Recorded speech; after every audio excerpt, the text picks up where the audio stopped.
Welcome to episode 37 of 1530. So today we're going to be talking about, first of all, Alexander Zverev and his impressive march through to defeat Berrettini in the final of Madrid. That's actually his fourth Masters tournament win. So we'll talk about him and how his quality of play has improved, especially on the clay. We'll talk about some of the other competitors on clay, people that are playing super well. We'll talk about Rafael Nadal, kind of some mixed messages he's sending us. In some ways, he's looking settled. He's able to whip some beautiful banana shots up the line, play some really good tennis. And on other times, he's befuddling. He's losing to people that he doesn't usually lose to and making life more complicated for himself by dropping sets. So Rafa's sending some mixed messages to us, but we'll talk about his numbers specifically and kind of what we're seeing from Nadal. Though with Nadal and clay, you can't really count them out. So today is all about clay, talking about recapping Barcelona and the Madrid Masters, and then looking forward to not only the French Open, but talking about Rome, which is the last kind of big checkpoint, the last Masters tournament really before the French Open. So I think we'll get some more signs to see how Nadal is doing, but also maybe who's going to be kind of that second favorite, third favorite kind of going into Roland Garros. But we'll go ahead and jump into the stat of the day. So the stat of the day is 79%. So this is an interesting stat. It's 79% participation rate, actually. So this is the participation rate in the Madrid Masters tournament by the ATP Tour for eligible players. So this is the highest participation rate this year for any tournament, with the exception of course, the Australian Open, the Grand Slam. So pretty interesting stat because normally each Masters tournament gets into the 80% or high 70s very easily, depending on injuries, but usually pretty high because all the top players not only want to be there for points, but usually they're required to be there unless they're injured. But this year's just been a unique year, right? We're still dealing with the fallout of the COVID-19 pandemic. One Masters was canceled altogether, and that was the Indian Wells tournament. And two other Masters tournaments, Miami and Monte Carlo, only had 65% participation for Miami, so no member of the big four, big three were there. And Monte Carlo was still not the best at 76%. So I guess what this means really is there's more opportunities for guys to make the draw that normally wouldn't make it. And there's been opportunity for other players to fill the void. So players like Karatsev have gone pretty far. Players like Hurkacz was able to win Miami. Yannick Sinner is able to go further. So I think it's an interesting stat because we usually don't see this happen with Masters tournaments, right? We usually see a lot more players participating, but we'll see if it's an anomaly. We'll see if this 79%, 80% that Madrid has shown, if that's going to be holding the rest of the year at some of these other Masters tournaments. But thought that was interesting, and that was credit of ultimatetennisstats.com talking about that participation rate. So I thought that was an interesting. Do you think that Karatsev would have exploded on the scene had some of these tournaments not been the way they were this year? Yeah, I'm not sure. I mean, obviously his breakthrough was at the Australian, but like you're saying, with these Masters tournaments and even some of the ATP 500, it's really hard to even make the main draw. Even with a run like he had at Australian Open. I mean, he beat Djokovic, I think, at the Belgrade Open. So I don't know, to be honest, because the qualities can be kind of brutal. So it's hard to say, but maybe not. But he's obviously had a great year so far. Most definitely. But yeah, any thoughts, Matt? I guess so far the clay court season is definitely underway now. We've had a few tournaments now so far. Any initial thoughts on the clay before we dive into some numbers? On the clay in general? Yeah, just general clay court stuff. Yeah, I think it's been a surprising clay season in general. You've seen Nadal not have his best year ever. You've seen Tsitsipas take off. Team's been mostly MIA. I guess he had one good tournament. And Joker lost in his home country in a tournament at, what was that, a 250 that he should have just cleaned house. Right. So I think it's been unique, to say the least. Yeah, I agree with you, because I think we've had We've had 3 clay court tournaments, I guess 4 if you count the one that Novak participated in his home country, but 4 different winners, right? We had Tsitsipas, like you said, really burst on the scene and really take advantage in winning that Monte Carlo title over Rublev. So that's a Masters 1000, right? That's his maiden Masters. You had Nadal go ahead and defend Barcelona. We'll talk about those numbers, but it wasn't easy. He dropped several sets. Tsitsipas actually even had a match point over him in that match, but he was able to grit it out and win that one for a record 12th time. So he plays very well in Barcelona. But then you had Madrid, where it wasn't Tsitsipas or Nadal. It was actually Alexander Zverev that went on a tear. We'll really talk about his numbers because that guy has been very impressive on clay. Really his whole career, but especially lately. He beat Nadal in straights. He beat, who else did he beat? He beat Dominic Thiem in the semis, and he beat Berrettini, who is a very good player on every surface, but he's very good on clay as well in the final. So, yeah, kind of different champions. Like I said, Novak hasn't won a clay court tournament. This is kind of weird. It's usually Novak and Nadal winning those tournaments, maybe even Murray or Stan or somebody else doing well as well. But it's been 4 different guys, and besides Nadal winning Barcelona, I think all those other ones maybe are a little surprising. So, yeah, definitely kind of more divided. Not sure. Maybe there's more parity on the clay than we would have thought. Is Stan hurt? What's up with him? Good point. I don't know. I don't really know. I just remember he lost to Fuskovics in the first round of the Australian in 5 sets. But besides that, I really haven't heard much about Stan. If he is playing, he's losing very early rounds. So I would imagine he's injured, but we'd have to look that up. I haven't heard much about him at all. So good question. I know Thiem, like you were saying, Thiem hadn't played in any clay court tournaments with the exception of Madrid, and he didn't do bad. He made the semis, but he did lose in straights to Zverev. But I know in Rome, he just had one of the days of competition. He just made it to the second round. He kind of had to grit it out. So who knows with Thiem? Normally he would be that third favorite for Roland Garros. This year maybe not so much, but maybe he'll play into it. Be interesting to see how he does at Rome, if he can go deep. But yeah, I think it's a lot more wide open this year. So we'll see how that goes. I guess let's go to Zverev more and talk about Zverev. So talked about how we took down Nadal in straight sets. So Zverev now has 4 Masters titles, like I was saying. But I didn't realize this until they were talking about it on Sunday, that 3 out of his 4 Masters titles have come on clay. And 2 of them have come in Madrid. He won in Madrid in, I believe it was 2018. And then, of course, the other one he won, it was his maiden one. It was in 2017 over Roger Federer in the Canadian Masters. So 3 out of 4 Masters titles. Zverev is not just a fluke. Clearly, he's pretty good on the clay.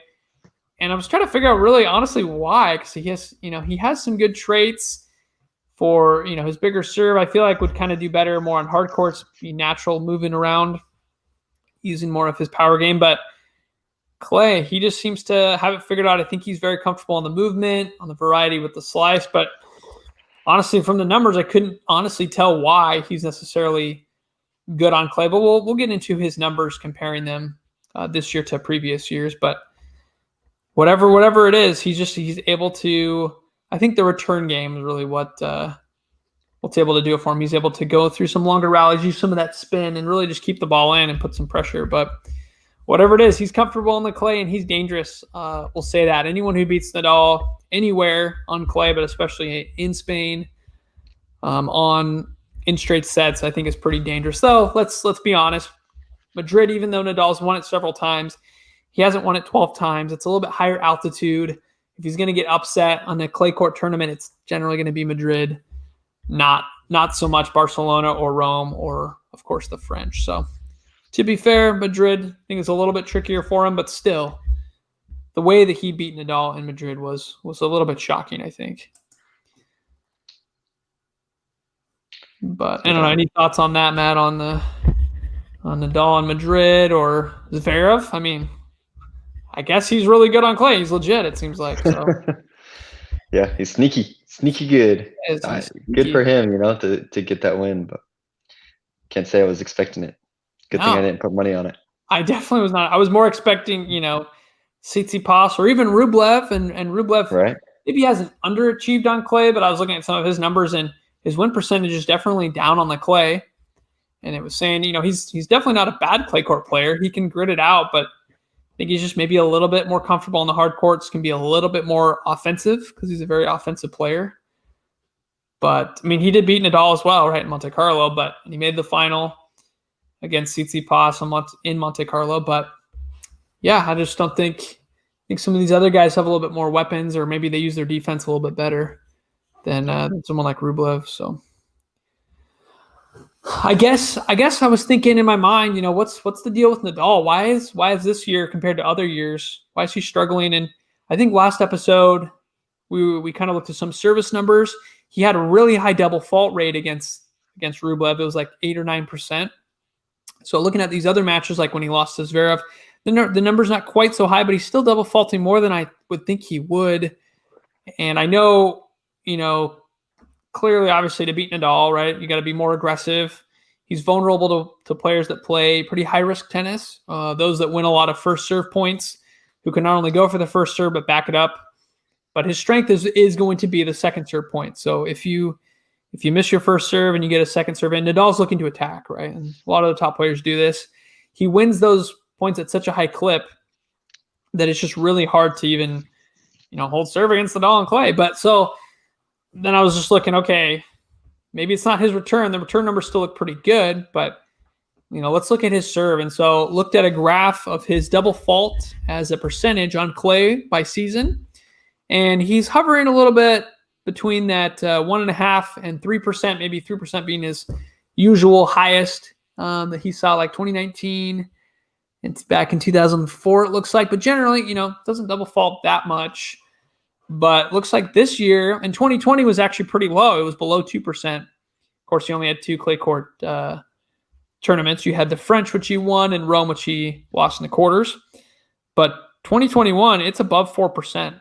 It's getting to that close to 4.5% mark, double fault rate. So, again, I'm not really sure why, but it's by far the highest. If he keeps up this rate on the clay, this will be by far his highest double fault percentage in his whole career, per this graph and per these numbers. So scratching my head a little bit, honestly. I don't know if is he going for more on the second serve. I've mainly just been watching the highlights to see, but I guess as we get to the French Open, it'll be interesting to see if that holds up. But yeah, kind of scary. Double fault's not something that it's a free point you're giving to your opponent. So not something Nadal wants to do. But again, I'm a little bit baffled by it, but that's what the numbers show. So That's a high number. Yeah. That's like Alex. That's like Zverev at the beginning of this year when his serve was just atrocious. He got to the point where he was just hitting as hard as he could on that second serve because it didn't matter. Right. Yeah, exactly. Well, it's not like Zverev, like you're saying. It's at the beginning of the year was like atrocious. Last year, kind of struggling too. And this year, at least from the rates, looking at the numbers, still not amazing, but I think he's able to get away with it a little bit more. Even with a little bit higher double fault. So yeah, let's jump into some numbers here. So we're already talking about Zverev. So let's talk about him. So I compared his this season on clay versus his career on clay, because it really just does seem like he's playing better. So I wanted to look why. At least his results are better lately. So I was looking at some numbers here. Serve numbers.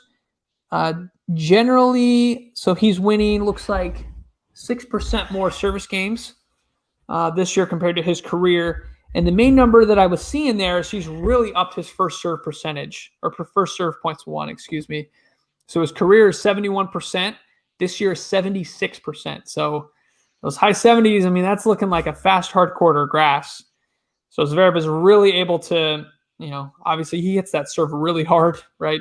120, 130s is not out of the question for him, miles per hour, but he's able to really back up that first serve. He's winning a vast majority of those points. And I think that's the main thing that's translated. Actually, break points saved 5% worse than his career, which I don't know, maybe just a small sample size, but that's really the only number that was significant, was that first serve points won is up dramatically this year. So that's, again, I think that's, you can attribute that to his increase in it's pretty much, again, the same 5.5% first serve points one improvement to 76%, and he's winning about 6% more service games. So that seems to be kind of a linear relationship there. On the return, the big numbers that I'm seeing, he's getting aced a little bit less this year by 1%, maybe not statistically significant, but he's winning 5% fewer break points. So kind of odd there, and he's winning 3% fewer return games won. So kind of a question mark on that. Well, why is he having such a good year if he's winning less return games? But again, that offset, if he's winning 6% more service games and losing 3% more return games, you're still a net 3% on games won. And that's what it showed on the results. He's winning 6% more matches, which might not seem like a lot, but when you go from 70% matches won to 77%, I mean, that's starting to look like Nadal, Djokovic, these guys that really don't lose that many matches. They might lose in the semis, maybe in the final, or they win it. So the difference between 70 and 77% is a really big difference there. And the only other thing I noticed was that this time on court for Clay this year, but comparing this year to his career, is he's spending 20 minutes, more on average on court. And again, that might not seem like a lot, but maybe he's just digging in more on some of these matches, playing a little bit more defense, maybe able to win some more 3-setters. Not exactly sure why again, but that's again what the numbers are kind of showing. So yeah, Zverev's definitely better this year on clay, but I think you can attribute that to his serve. He's really finding that first serve. I don't know if you have anything on Zverev there, Matt. Yeah, the only thing I would say is based on those numbers, I would assume, and I haven't really looked at this, I'm trying to pull up some of the previous matches, but I would assume that because his return games are worse, that he's playing closer matches, right? Instead of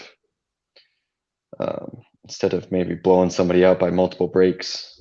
Right. Maybe he's playing going 3-setters on these best of 3 or whatever, but that doesn't really seem to be the case. At least in the Madrid, all of these were 2-setters. Well, maybe to your point, against Nadal, it was 6-4, 6-4, and I looked at the points, and we'll get there. He was very dominant. He won a vast majority of the points, but it was still, like you said, only a net break of 1 each. Right, just 1 break of a set, and that's exactly it, right? And that's what so you're saying. Holding your serve. It gives you that security, and then all it takes is that 1 break, and you can survive with winning fewer return games. Right. So yeah, like you're saying, if you're having trouble breaking Zverev, might be in trouble.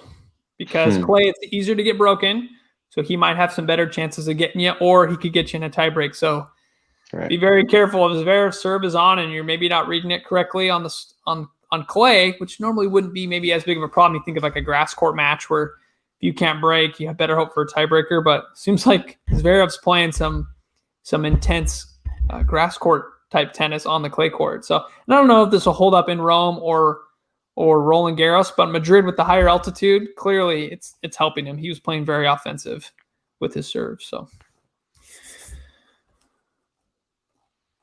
let's go ahead and shift gears for a minute. We'll come back to Alexander Zverev. Let's go first to Barcelona final. So this was Tsitsipas. He's made the final there before. Nadal's beaten him there, also there before. So I honestly wasn't expecting. I was expecting Tsitsipas to play well, but I was expecting Nadal to beat him fairly handily, and that just wasn't the case. Tsitsipas was able to steal the second set in the tiebreak, and he even had a match point on Nadal. It was a decently long rally. Saw the highlight, and he dumped it in the net with his backhand. So he had a chance. Making a play there. You never know what's going to happen, but Nadal was able to survive. Really, actually impressed the amount of grit, and when he celebrated. You would have thought he would have won, the French Open or the Olympic gold or something, because he was very much celebrating, even though place he's won a lot of times before. You could tell it meant a lot to him. And so I think in that regard, this is probably good for him emotionally to build off of that for this win, that he has confidence in his game. He was able to win a tight one, right? Sometimes it's hard when you win a tight one. Sometimes it feels good. But at the same time, you're like, Nadal's usually pretty dominant. How did it even get to that point? So I'm not exactly sure what that means. I think it's a net positive for Nadal. A win's a win, but maybe showing some cracks in the armor there. So I guess with that said, let's look at some numbers. So Tsitsipas versus Nadal. So Tsitsipas was ace and M, 4%. Not a huge deal, but Nadal, again, allowed 4% double faults for the match. Tsitsipas closer to that 2.5%. So again, going back to the old graph with Nadal's double faults, he's above 4% for the year on clay. So closer to that average, which is not a good sign for if you want to hold. And then we go to first serve points won. Tsitsipas was a stellar 74%. So not quite as good as Zverev with 76 or 77, but still really high numbers. Again, Tsitsipas, very offensive, very good at using his first serve. Nadal was still good at 69%. But really the difference here was almost a tale of two matches was Tsitsipas could only win 44% of his second serve points won. So Nadal was feasting on his second serve, as he does, but first serve, he really couldn't really buy a point off of Tsitsipas. And then both guys saved a lot of break points, but Nadal was especially impressive at 85% break point saves. So luck or clutch, whatever you want to call it, that's pretty good number. Tsitsipas saved 67% of his break points. So you go to the return game net. Really, both guys had almost identical return points overall. Tsitsipas won 36% return points to Nadal's 37.5.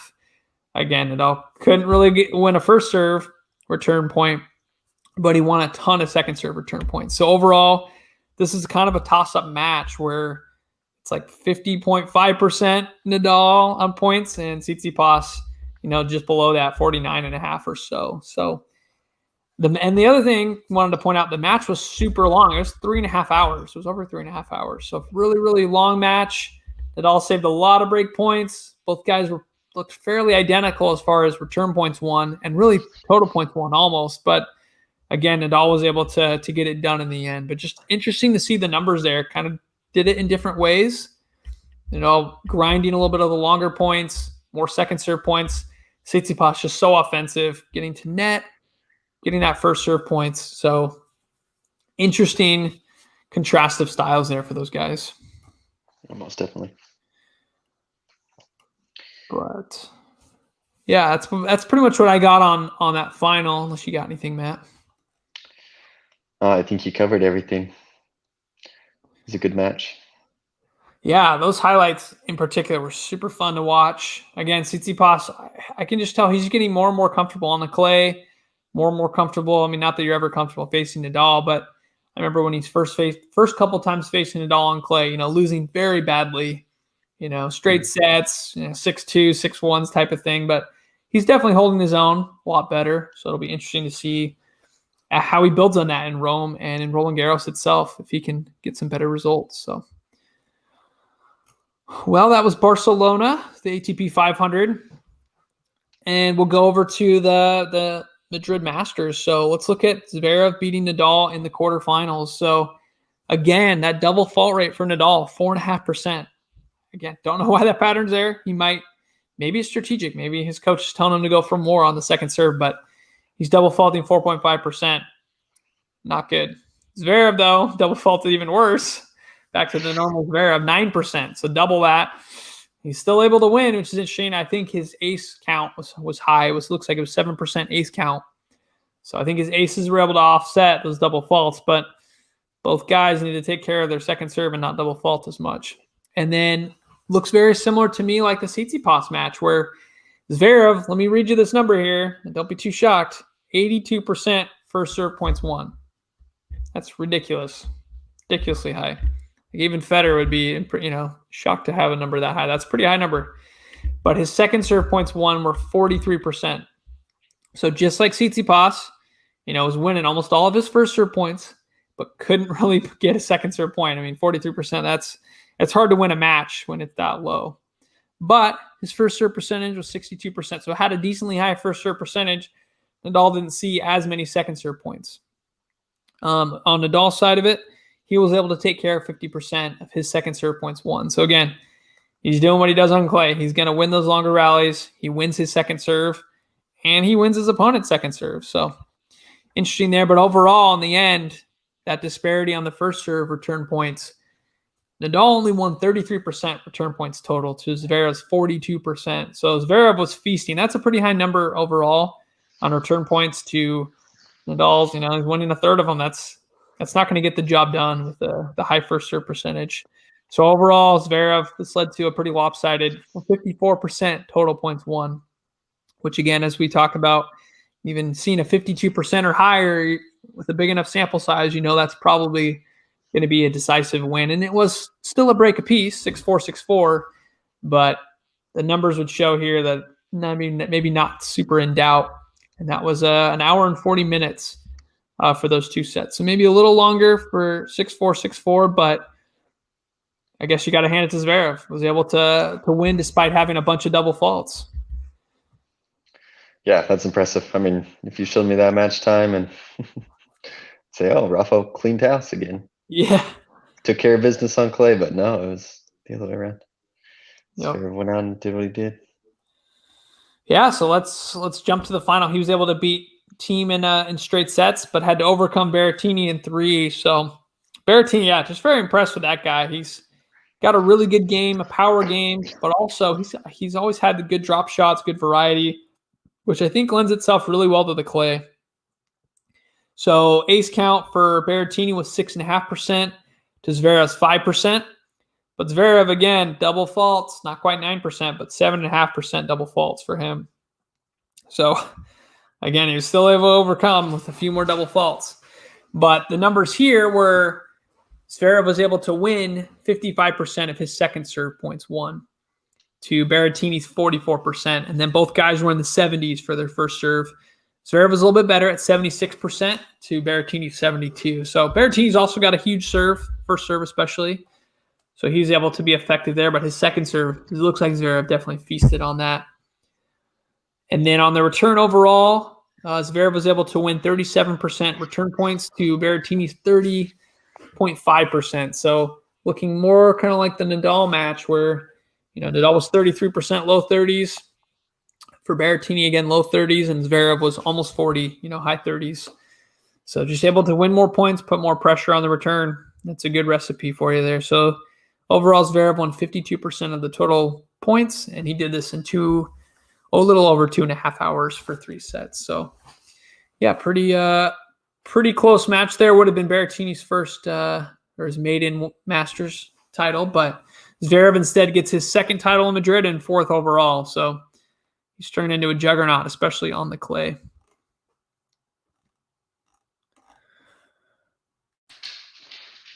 Yep. So a good final. Good for him. Yeah. No, it was pretty exciting. Berrettini's, like I said, he's a fun guy to watch as well. So let's go to Nadal. I was reading an article, of course, and they were talking about how, this is Nadal's worst he's ever done on clay, on the Masters titles or Masters tournaments, because he hasn't even made the semis this year, which is true. He made quarterfinals at both Monte Carlo and Madrid, and they're not looking at Barcelona, even though he won it, because that's not a Masters tournament. But if you go back to 2015, he did make the semis in Monte Carlo. After that, the best he did was a finalist in Madrid. After that, not too good. He ended up losing the French in the quarters in straight sets to Djokovic. I think he was struggling with injury maybe, but just wasn't having the best year. So right now, Nadal is on pace for a similar score percentage is what I'll call it. 33% that year. Right now, this year, he's tracking to 34%. And so the way we get that score is kind of totaling up the points for how well Nadal does in each of the intermediate tournaments, right? And the different Masters. If he wins the Masters 1000, that's 1,000 points out of 1,000. If he, makes the third round or whatever, there's a certain amount of points for each one totaled up. So there's still a chance he can still win Rome and kind of reverse that trend like this article is talking about, or he's going to have similar numbers to the years in 2015. Every other year he's been, his average is 77%. So winning effectively 2.5 tournaments out of the 4 leading up to the French Open.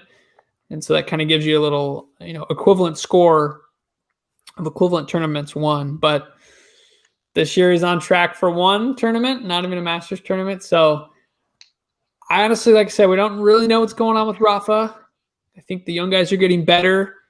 Serves a little bit shakier, but at the same time, you can never count him out. Would be my take on it. again, I think he can still go really far in Rome. He looked really good beating Sinner today, and Sinner's been on a tear on clay or really any surface. He's been playing really well. So I'll say, Yeah, I was surprised that he got stuck with Sinner for. Right. Oh, go ahead. Sorry, I was just gonna say I was surprised that he got stuck with Sinner for a first round, or I guess second round match. That's brutal. It's a tough round. Yeah, that's what's hard about the Masters titles or Masters draws is really every round you can face someone really good. Unlike the slams where, you might not see someone really good for a couple rounds, but yeah, Sinner's first, second round, that's a brutal draw. But yeah, so again, not entirely sure to make of it. So far he has dropped, it looks like 7 sets. And that's so far, not including Rome. The worst he's ever done was 10 sets in 2014, which he still won the French. And then he dropped 9 sets in that year in 2015. So if he loses Rome, he'll be at least at 9 sets, dropped at least. So definitely not ideal if you're a Nadal fan. But at the same time, I wouldn't, the sky's not falling yet, I would say. There's still plenty of time to play into Rome is closer to the French as far as conditions than any of them probably. Madrid's a little bit too high altitude. Monte Carlo is similar, but it's early on where maybe you don't quite have your clay game yet. So I think Rome is a better barometer there. And Nadal's been very effective in Rome. He won it in 2018 and 2019. He didn't win it last year, but we will see, I will say. Nadal's still a force on the clay. I mean, there's gonna be some moment finally where it ends, the domination ends, but who knows? You're obviously starting to see a more human side of him. Best of 5 is always more difficult than best of 3. I think that'll play into it big time. You've got all of these matches that he's lost have all been pretty intense. I guess Zverev took him in straight sets, but that one against Tsitsipas was how many sets was that? That was 3. That was 3. Yeah. It's a lot harder to maintain the level that you need to beat Nadal on clay. And you've got to get 3 sets out of it instead of 2. But we'll see what happens. Yeah, I agree. 5 sets is definitely advantage Nadal for sure. But who knows if, like you're saying, if there's a year that you would say, looking at the numbers and it's assuming he doesn't win Rome, assuming he's on par for that 34%, according to my little calculations here, I would say this would be the year he wouldn't win because it's somewhere to 15. But again, I think you got to throw the numbers out a little bit with Nadal because he's so comfortable there in Roland Garros. He's so good there, crowd or no crowd. He's just very comfortable. And like you said, best out of 5 is hard to beat him anywhere, but especially in Roland Garros. So I think it's difficult, but we're just trying to get a sense for, is it a coronation kind of even from the start, or is there going to be some challengers? Is there a chance he doesn't win it type of thing? Because it's like anything. I think there's some probability to it, even if he's a favorite. How strong of a favorite is he basically, right? He's always going to be the favorite there, but how strong of a favorite? So with that being said, let's kind of forecast a little bit into Rome. I wanted to get your takes, Matt. Who are you looking at? And you can take Rafa as your first pick, but if you're gonna do a second or third pick, who are you looking at on the clay? Who do you think is going to go pretty far in Rome? Oh, that's a good question. Let me pull up the draw real fast. Yeah, I think while you're pulling it up, so I think just at the bottom of the page there, we have kind of the favorites that Ultimate Tennis Stats is thinking. So you can kind of compare and contrast with that. So let me first read off those favorites and see if you agree with those. So first one, they got Nadal. Big shocker there. He's a 34% chance, which seems really high. But if you think about it, they're only giving him, there's a 2/3 chance he doesn't win it, right? So if you look at it that way, you're like, oh, wow. So, but still, he is the strong favorite by a lot. They're giving a 34% chance to win it.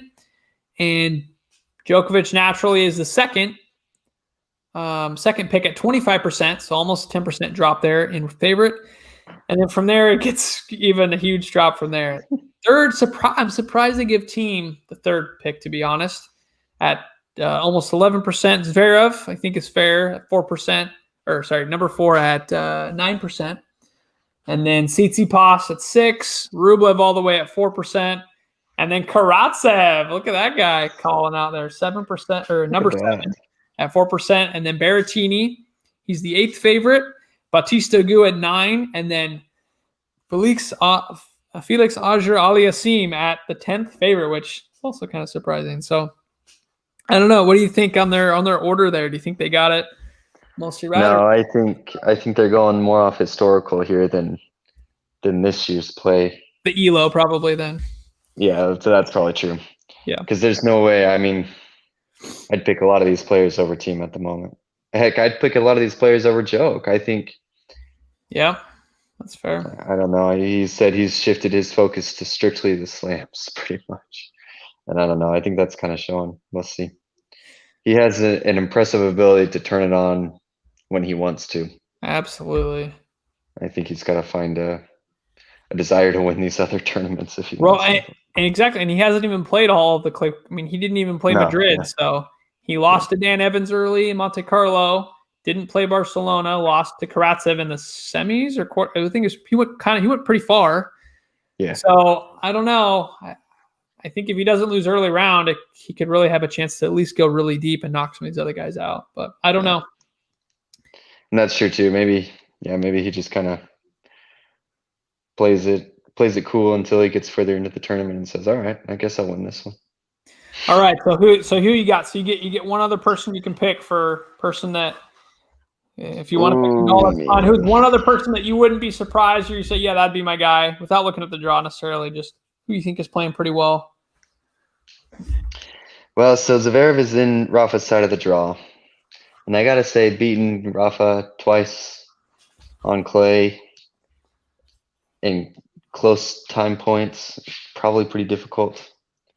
So I'm going to take him out. Okay. But at the same time, on the other side of the draw, you're stacked. You've got Joke, who, like we said, could just go crazy. You've got Tsitsipas, you've got Team, and you've got Bautista Agut. They're all good. They're all good players. Yeah, it's a stacked draw. I don't know. Honestly, I think it's a flip of the coin. I would stick with Tsitsipas. Why not? That's kind of what I'm thinking, honestly. Even though Zverev's kind of the hot flavor of the week, and he is really good on clay, I think Tsitsipas. I'm interested to see him. I hope him and Djokovic get to play because that's a rematch of the Roland Garros last year where, Tsitsipas lost the first 2 sets, right, pushed him to 5. I'd be really interested to see. I think he can beat Djokovic. He has the game to beat him. Be really interested to see. I'm unsure on Team, even though I really like his game on clay. I'm just unsure mentally where he's at. So to me, Tsitsipas is a more natural pick there as far as who could take on Rafa. But Zverev is also there too. So I'd go one of those two guys. And again, I'm surprised that they're putting Team above both Tsitsipas and Zverev. But like I said, maybe it's ELO based. Yep. Let's see. What else was I going to say? Do you feel like that's the same for Roland Garros of who you think could be the favorites? I mean, Joke's won. So I wouldn't say he's not a favorite, but I'm unsure if he'd be the second favorite. Generally, Team has gone further than him. It's kind of been Nadal, Team, Djokovic the last few years on who actually makes the final. But yeah, I was going to say if Team ever figures it out on clay this year, it would probably be in the French. I feel like it's easier to get your mind right in a Grand Slam than it is some of these smaller tournaments. Yeah, so I would say Team. Yeah, I would say Team has a bigger argument for going further than others. Yeah, I don't know. I think if Rafa loses, I don't think it's going to be Joke, right? Of the big three, I think Rafa's the only one that really has any merit there. Are you talking French? Yeah, I'm sorry. Yeah. Yep. That'd be pretty cool to see, a young guy run up and win the French if Nadal doesn't, right? So, and I think the odds are pretty good because a lot of these old names like Cilic lost pretty easily to Tsitsipas today, right? So a lot of these older players, they're not putting themselves in position to win. Really, it's the big three or nothing. And Federer, he's not a bad clay court player, but even with the match fitness coming into from Geneva going into the French, can't really favor him against a fit young guy who can take him to 5 sets. So as much as I want Federer to go far, which I think he'll do fine, I think he can go far. I just don't know if I'd see him beating a Zverev or a Tsitsipas in a 5-set match. I think Fed's on the retirement tour. I mean, it is Just possible. doing all these tournaments It is so possible. that people can see him one more time. And even if he doesn't know for sure, if he goes, I'm not sure if it'll heal up, why not do the French? You know, if you know you're not going to win it, what's the harm in playing as long as you don't get hurt? You know. Yeah. So I'm not sure if he knows he's retiring necessarily, but at the same time, I don't think he's ruling it out. If that makes sense, because it's really hard to know if your body really is up and down. Like, maybe I will retire, you know. So I hope not. But the game is in good hands if Federer does choose to retire soon.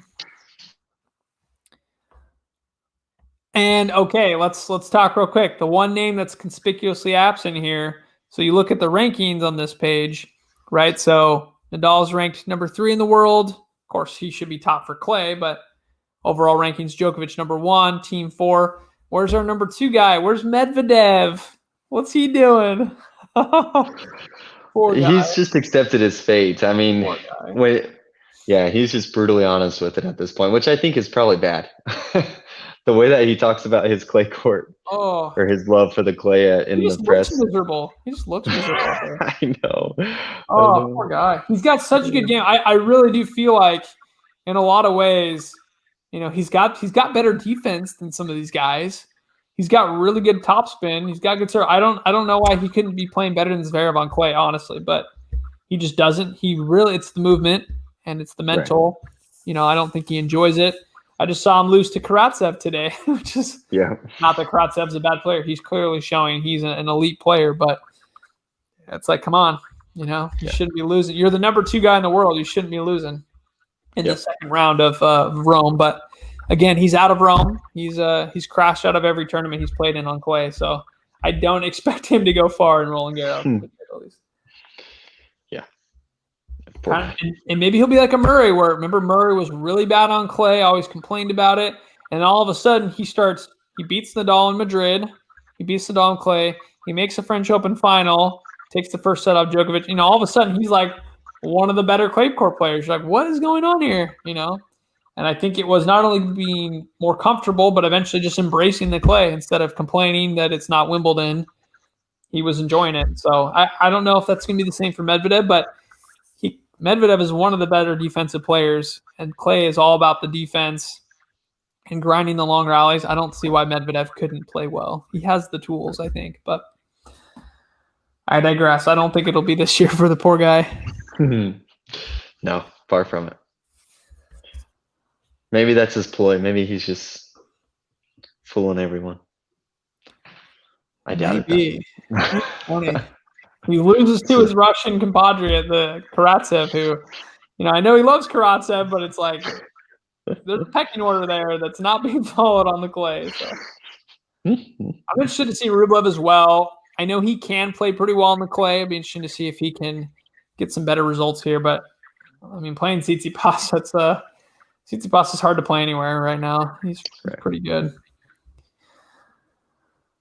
I'm very interested to see how the draw shakes out, where Tsitsipas, Zverev, and team land, right? I mean, you could get unlucky and have 2 out of those 3 guys on your side, you know, on Rafa's side or Djokovic's side. It'd be interesting to see, because I think those are 3 of your better guys on clay that can take out pretty much anybody if they're playing well. Well, if anything, Medvedev will mess up a lot of that seeding. Right, because he's the number 2. I know they do it differently, because Wimbledon don't they take into consideration performance from the previous year? They do. They take. I think they're the only ones. But French, everyone else does straight up. Just the world ranking. Straight up seeding. So I don't know if Medvedev will keep his number 2. That's interesting. Oh, that's true. That's true. I think if Rafa can pull off some wins here, he might be able to sneak up there. Let me see rankings.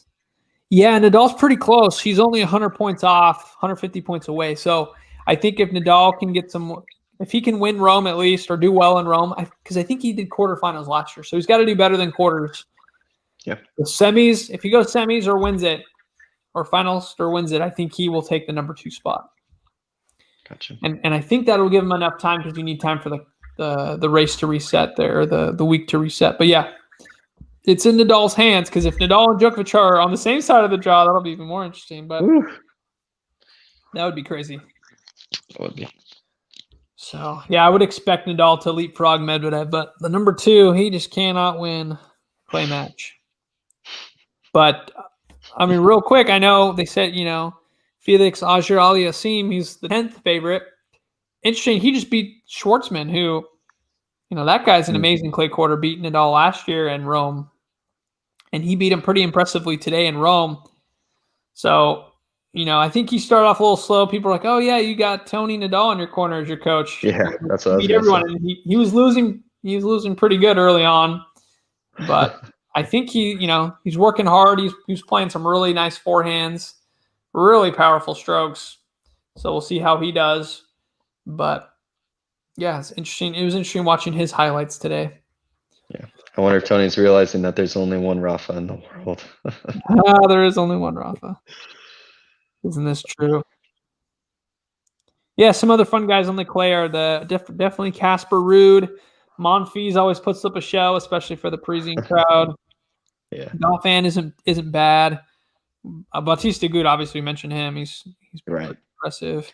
He's had a quiet season so far, but yeah, he has. He really ran it back last year. That's for sure. The year before last. Yeah, those are about the players that I see being dangerous. Of course, there's others as I'm going through, but our Federer, see where he goes. Berrettini, we mentioned him. He's pretty fantastic on the clay. So it'll be interesting to see. All right, Matt. Ultimately, you picking Nadal for the French this year?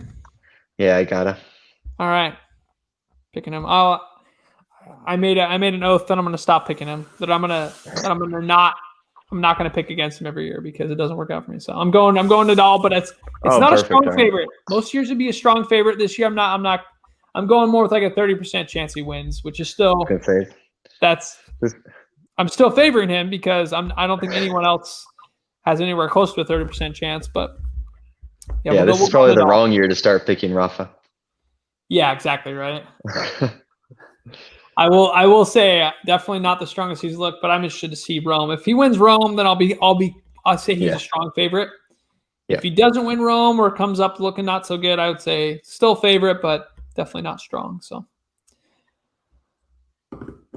that's what I got on the clay court matches. So hopefully we can do one more recording, maybe look at the French Open draw, analyze Rome, and do one last look at Nadal's numbers for the clay court. But as always, visit us at cognitionsphere.com.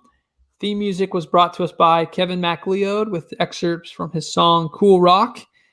And as always, please share our podcast with a friend that loves tennis and take a minute and write a quick review. If you're enjoying this podcast, whether it's on iTunes, Spotify, Stitcher, or wherever else you listen. And as always, until next time, we will see you on the court.